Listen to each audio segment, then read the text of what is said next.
Hi, Tom here. In this week's Circle Line Art School video, I'll show you one way to draw the Villa Rotonda, a Renaissance building designed by Palladio. Start by drawing a horizontal line below the middle of your page. Next, draw a cross for a vanishing point on the far right on the horizontal line, the horizon line. All the parallel lines on the side of the building will look like they meet at this vanishing point.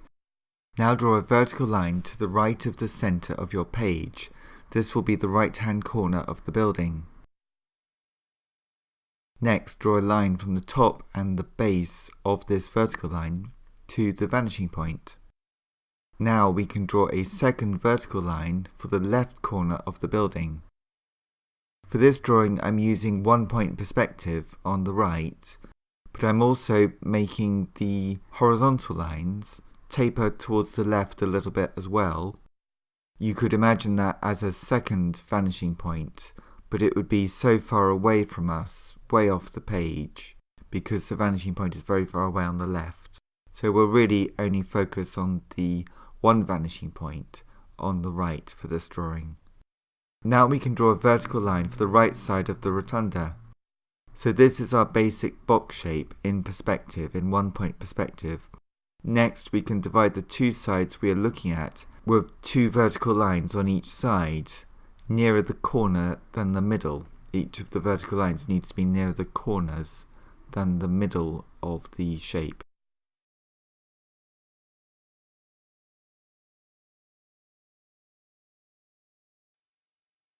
Next, we can draw a line around the base and a line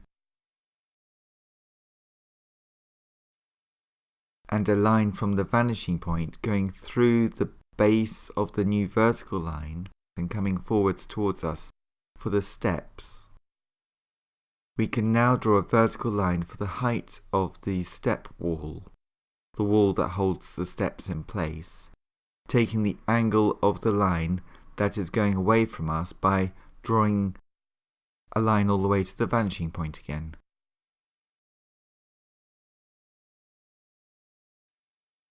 Now we can make these lines a little darker. Next, we can draw two horizontal lines across the new vertical line, and then, using our vanishing point, we can line this up with the other side.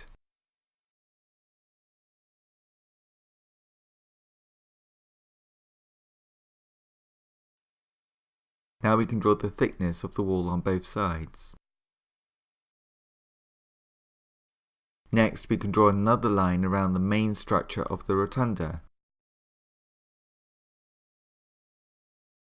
using the vanishing point for the sidelines as always.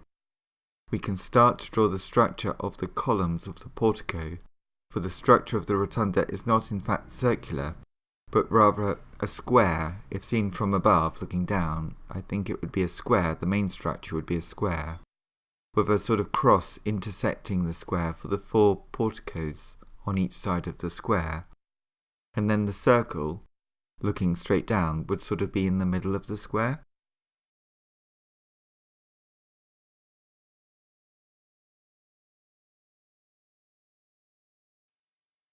We can find the middle top of the portico and draw a line to make it a triangle.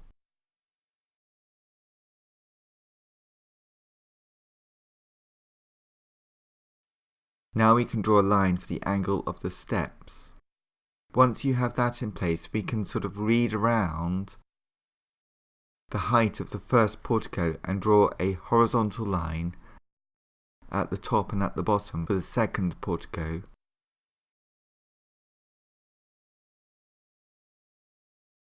We can add a vertical line too, and then use the vanishing point for the sidelines.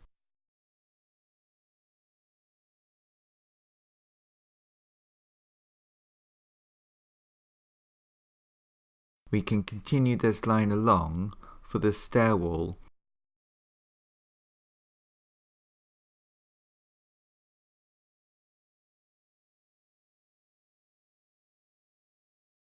and add another stair wall in perspective too, going to our vanishing point.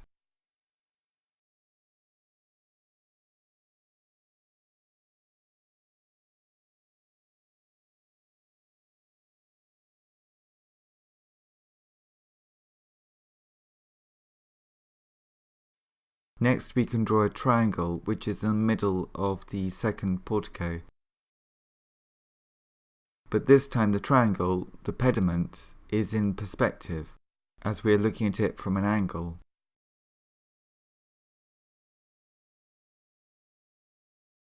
I think I'll need to draw it a bit taller so that it matches the first pediment that we drew, the first triangle that we drew.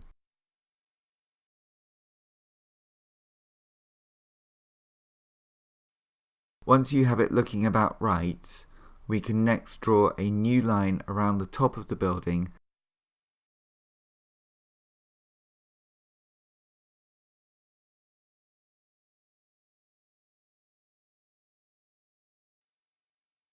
and then a long, shallow, flat-looking pitched roof.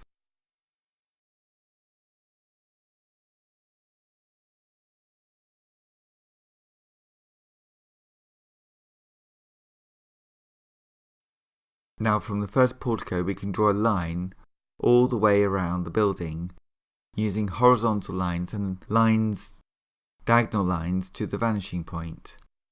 I always find it satisfying to draw these sorts of lines which wrap around an architectural shape.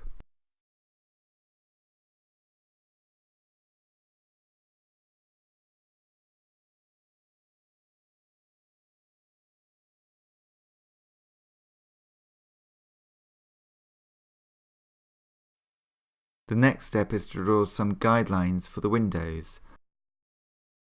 The top ones are quite square. I think they make this late 16th century building seem quite modern in a way because of their flat square quality.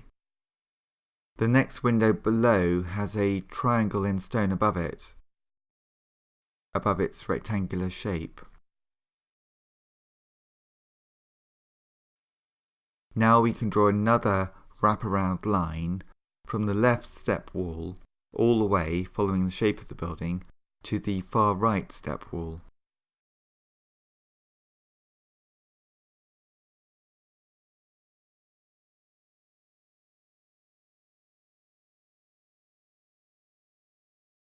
On the left portico, we can add an archway opening. First draw two vertical guidelines. We can draw one archway on the ground level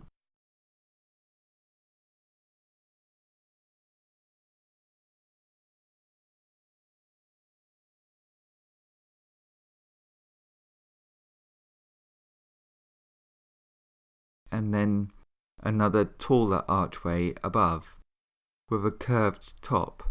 The curve just needs to go smoothly from one of the vertical guidelines to the other.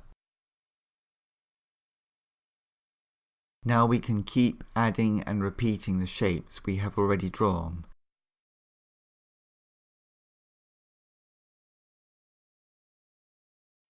This time on the second portico, on the lower and upper archways we can see deeper into the space as we're looking at an angle at them.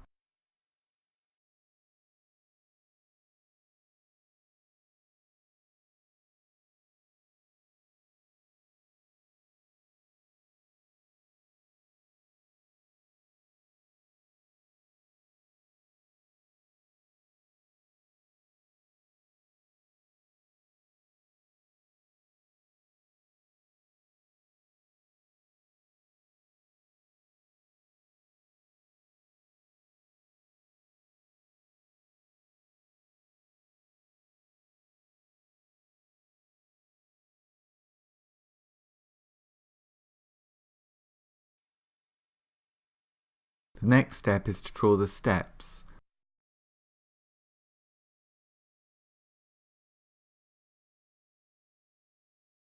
And now we can just keep adding details. We need to add the dome at the top.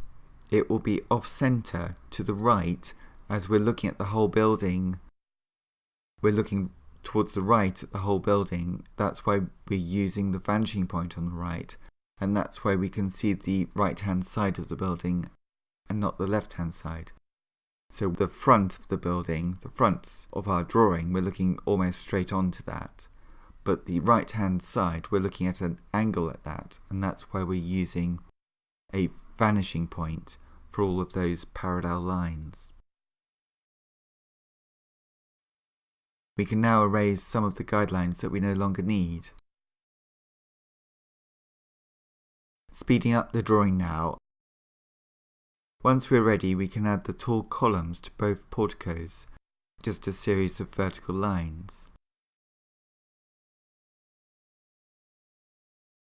We can now add some circles to the tops of each of the columns, and some smaller details, like the cube-like pattern of stones on the pediment. These teeth-like pattern are called dentils, and they'll give the building some scale. For this drawing, as with most of my drawings, I'm using a 4B pencil.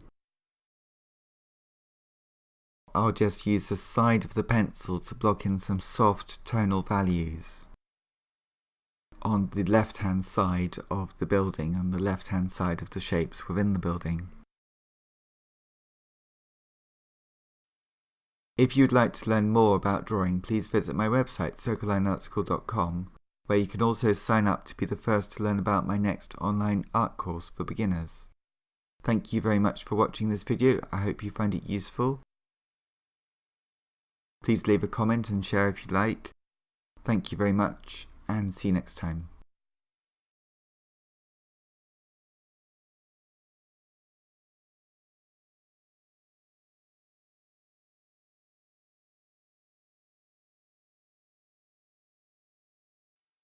Please subscribe to my YouTube channel, Circle Line Art School, as I post a new drawing every week.